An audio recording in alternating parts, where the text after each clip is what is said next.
So one day travel போகிறீங்களா? இது உங்களுக்கான வீடியோ. இது பல டைம் பார்த்துருக்கோம். அதே தான் எப்படியும் சொல்ல போகிறோம். ஸோ இந்த டைம் வந்து ட்ராவல் பற்றி சொல்ல போகிறேன். ஸோ ட்ராவல் வந்து என்றைக்குமே ஒரு மோட்டிவேஷன் ஒரு முக்கியமான பார்ட். ஒரு இடத்துக்கு போனோம்னா வந்து புது எக்ஸ்ப்ளோர் பண்ண நமக்குள்ளே இருக்க ஒரு நெகட்டிவ் எனர்ஜி மாறி ஒரு பாசிட்டிவ் எனர்ஜி உண்டாகும்.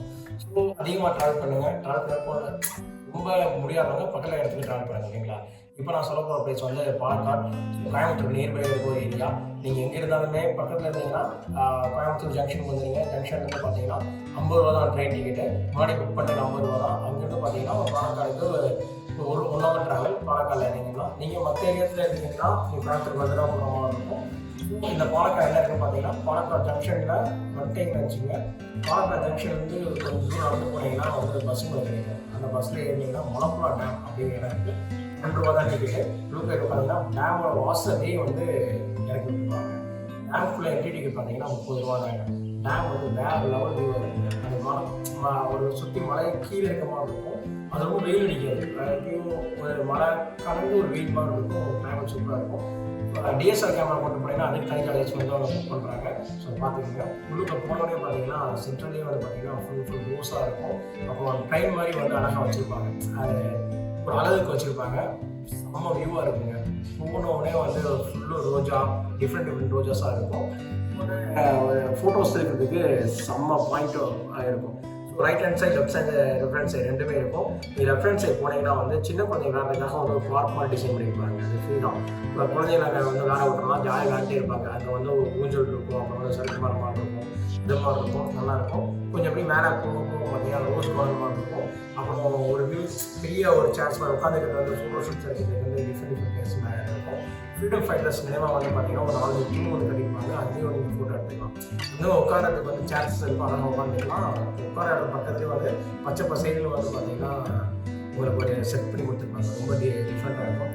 ஸோ அங்கே பார்த்தீங்கன்னா ரோப் கார் என்ட்ரின்னு சொல்லி ஒரு இடம் இருக்கும். ரோப் காருக்கு வந்து அங்கே தான் என்ட்ரி இருக்கும். ஸோ மேலே பார்த்தீங்கன்னா ரோப் கார் என்ட்ரி எப்படி இருக்கும் பார்த்தீங்கன்னா இந்த டேமோட இந்த முடிவு வந்து அங்கே டேமுக்கு டேம் பார்க்கும்போது கீழே டேம் இருக்கு பார்த்தீங்கன்னா அந்த அழகான வியூ பாயிண்ட் மாதிரி அந்த எண்டு வரைக்கும் வந்து உங்களுக்கு வந்து பார்த்தீங்கன்னா ரோப் கார் வந்து கட்டியிருப்பாங்க. ஸோ அது ஒரு தனி அமௌண்ட் இருக்கும். மேலே போனீங்கன்னா அது ரோப் கார் போய்க்கலாம்.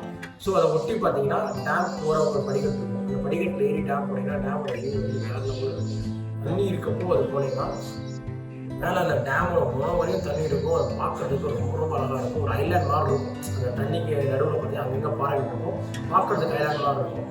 அந்த பாறையில் வந்து போனீங்கன்னா சென்ட்ரல் பார்ட்டில் வந்து ஒரு கம்பி மாதிரி போட்டிருப்பாங்க. அங்கே ஃபோட்டோ எடுக்கிறதுக்கு செம்ம வியூ இருக்கும். அந்த தண்ணியை ஒட்டி எடுக்கிறதுக்கு இந்த சைட் டேம் வியூ இருக்கும். மேலே வந்து ஒரு கம்பி மாதிரி போட்டிருப்பாங்க. அந்த மேலே ஏறி சைடு ஆங்கிள் வச்சு எடுத்தீங்கன்னா ஃபுல் டேம் கவர் ஆகுங்க உங்களுக்கு மேலே. ஸோ அதில் ஒரு 1/2 hour வந்து மேலே பார்க்குறதுக்கு இருக்கும். உங்களுக்கு வந்து பொழுது போயிடும். அப்படியே கீழே வந்தீங்கன்னா கொஞ்சம் அப்படியே கீழே இறங்கினீங்கன்னா வந்து டிஃப்ரெண்ட் பாக்ஸ் இருக்கும். அதுலேருந்து போனீங்கன்னா ஹேங்கிங் பிரிட்ஜ் மாதிரி இடம் இருக்குங்க. ஹேங்கிங் பிரிட்ஜ் என்பது டேமோட இந்த ஸ்டார்டிங் ஸ்டேஜ்லையும் எண்டிங் ஸ்டேஜ்லேயும் இருக்கும். அங்கேருந்து வரும்போது ஸ்டார்டிங் எண்டிங்காக இருக்கும். 2 சைடுமே வந்து ஹேங்கிங் பிரிட்ஜ் இருக்கும். அந்த ஹேங்கிங் பிரிட்ஜில் வந்து ஒரு 50 பேருக்கு மேலே போகக்கூடாதுன்னு சொல்லி எழுதியே போட்டிருப்பாங்க. அந்த பிரிட்ஜை கடந்து நடந்து உள்ளுக்குள்ளே போயிட்டீங்கன்னு பார்த்தீங்கன்னா அங்கே ஒரு பார்க் இருக்கும். அங்கே ஒரு சிலை இருக்கும். டிஃப்ரெண்ட்டாக இருக்கும் அந்த சிலை. அந்த சிலையை ஒட்டி தாங்க போட்டிங்லேருந்து எல்லாமே இருக்குது. போட்டிங் இருக்கும். அப்புறம் வந்து தனி நடக்கிற மாதிரி வந்து பாதை போட்டு வச்சுருப்பாங்க. அது இருக்கும். போட்டிங் தனியாக மட்டும் அந்த போட்டிங் வந்து லேக்கை சுற்றி அப்படியே வந்து காட்டிட்டு உங்களுக்கு வந்து திருப்பி விட்டுரும். செம்மையாக இருக்கும். என்ஜாய் பண்ணலாம். சாப்பாடு கொண்டு வந்தீங்கன்னா இங்கே உட்காந்து சாப்பிட்டுக்கலாம். சாப்பிட்றதுக்கு சரியாக நடந்த இடத்துல இங்கே மேலே வந்தீங்கன்னா அந்த இதோட எண்டிங் ஸ்டேஜ் வரும். ஹேங்கிங் பிரிட்ஜ் இருக்கும். அந்த ஹேங்கிங் பிரிட்ஜ் வழியாக வந்தீங்கன்னா மலப்புழா டேமோட ஃபினிஷிங் ஸ்டேஜ் இருக்கும். ஸோ மலப்புழா டேம் வெளியே வந்துட்டு என்ன பண்ணுறோம் அப்படின்னா Malampuzha dam left hand side, right hand side 2 சைடுமே பிளேஸ் இருக்குது. லெஃப்ட் ஹேண்ட் சைடு பார்த்தீங்கன்னா உங்களுக்கு வந்து ஃபிஷ் ஆர்ச்சரி இருக்குது. பெரியவங்களுக்கு 30 ரூபா, சின்ன குழந்தைங்களுக்கு வந்து 10 ரூபா இருக்கும். எல்லா வகை மீனும் இருக்கும். அது போகும்போது பார்த்தீங்கன்னா ஒரு கேவ் மாதிரி வந்து டிசைன் பண்ணி வச்சுருப்பாங்க. லைட்னிங் வந்து ஒரு மீடியம் லைட்னிங் இருக்கும். பிளாக் கலர் கேவ் மாதிரி இருக்கும். அந்த உள்ளுக்கு போய்ட்டு கேவ் மாதிரி தான் இருக்கும். உள்ளுக்குள்ள ஃபோட்டோஸுக்கு ரோட் கிடையாது. ஃபோன் கொண்டு போய்க்கலாம். ஃபோட்டோ எடுக்கிறவங்க பார்த்தீங்கன்னா அந்த டார்ச் லைட் மூலமாக ஃபோட்டோ எடுக்கணும் அப்படின்னு சொல்லி அந்த வாசனமே இருக்கும். அதை சுற்றி வந்துட்டிங்கன்னா ஃபிஷ் ஆர்ச்சரி முடிஞ்சிடும். அப்படியே டேரெக்டாக ஸ்னேக் ஆர்ச்சரி போகலாம். அங்கேயே அதே 30 ரூபா தான். ஆனால் ஸ்னேக் ஆர்ச்சரி கூட ஸ்னேக்கை வந்து போகலாம். பெரிய பெரிய பாம்பு எல்லாமே இருக்கும். அதை முடிச்சிங்க. அது பக்கத்தில் வந்து ராக் கேவ் இருக்குது. ராக் கேவ் பார்த்தீங்கன்னா ஒரு பாறையாலே கட்டப்பட்ட ஸ்டாச்சுஸ் எல்லாமே மனுஷனாக இருக்கட்டும், குழந்தைகளாக இருக்கட்டும், அப்புறம் க்ரௌடாக இருக்கட்டும், அப்புறம் வந்து அனிமல்ஸாக இருக்கட்டும், எல்லாமே வந்து அந்த பாறைகளை வச்சு கட்டியிருப்பாங்க.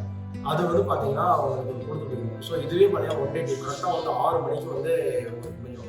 மேக்ஸிமம் வந்து சாப்பாடு எடுத்துகிட்டு போயிருங்க. ஏன்னா அது எல்லாமே வந்து சாப்பாடு வந்து ரொம்ப காஸ்ட் அதிகம். ஒன் டே ட்ரிப் போடுவாங்க. பக்கத்தில் இருக்கிறவங்க வந்து ஒரு லெமன் சோளம், புளிச்சோளம் கட்டிட்டு போயிட்டீங்கன்னா சாப்பிட்டீங்கன்னா அவங்களுக்கு சாப்பாடு செலவு வந்து ரொம்ப மிச்சம். அதை முடிச்சுட்டு வெளியே வந்தீங்கன்னா ஒரு 6 o'clock ஆகிடும். அப்படியே வந்து பாலக்காடு ஜங்ஷன் போனீங்கன்னா ஜங்ஷனோட Palakkad bus stand போனவும் Thrissur junction போனீங்கன்னா ட்ரிஷூர்லேருந்து குருவாயூர் போகலாம். இல்லை பாலக்காடு போனீங்கன்னா பாலக்காடு பஸ் ஸ்டாண்ட்லேருந்து குருவாயூர் போகலாம். ஸோ குருவாயூர் பற்றி நம்ம நெக்ஸ்ட் வீடியோ பார்க்கலாம். இன்னொன்று நீங்கள் மலப்புரம் டேம் போகாமல் டேமே வேறு அட்வென்ச்சர் ஐட்டம் தான் எனக்கு வேணும் அப்படின்னா அதுவும் வந்து பார்த்தீங்கன்னா பாலக்காடில் இருக்குது. அது வந்து மலப்புரம் டேம் போகிற இடத்துலேயே பார்த்தீங்கன்னா ஃபேண்டசி பார்க் அப்படிங்கிற ஏரியா இருக்குது. அந்த ஃபேண்டசி பார்க் பார்த்தீங்கன்னா ஒட்டலா இருக்குது, பார்த்தீங்கன்னா மினி ஒட்டலான்னு சொல்லுவோம். அது மாதிரி தான் இருக்குது. 750 சார்ஜ் பண்ணுறாங்க டிக்கெட். உள்ளுக்குள்ள வாட்டர் கேம்ஸ் இருக்குது, அப்புறம் ராட்னர் இருக்குது, அட்வென்ச்சர் கேம்ஸ் எல்லாமே இருக்குது. அவங்க எல்லாம் ஒரு 9-10 மணிக்கு கொலை பண்ணுறாங்கன்னா ஈவினிங் வரையும் இங்கே ரொம்ப செம்ம ஃபன் பண்ணலாம். சாப்பாடு செலவு பண்ணாங்கன்னா உள்ளுக்குள்ள ஹோட்டல் இருக்கும், அந்த காஸ்ட்லியாக இருக்கும், அது சாப்பிடலாம். ஒன் டே ட்ரிப்புக்கு எல்லாம் என்ஜாய் பண்ணுறதுக்கு இந்த பாலக்காடு நல்லாயிருக்கும். ஸோ பாலக்காடு குருவாயூர் எப்படி போகுது, குருவாயூர் என்ன பிளேஸ் எக்ஸ்ப்ளோர் பண்ணலாம் அப்படிங்கிறத நெக்ஸ்ட் வீடியோ பார்க்கலாம். நன்றி. Dream chase.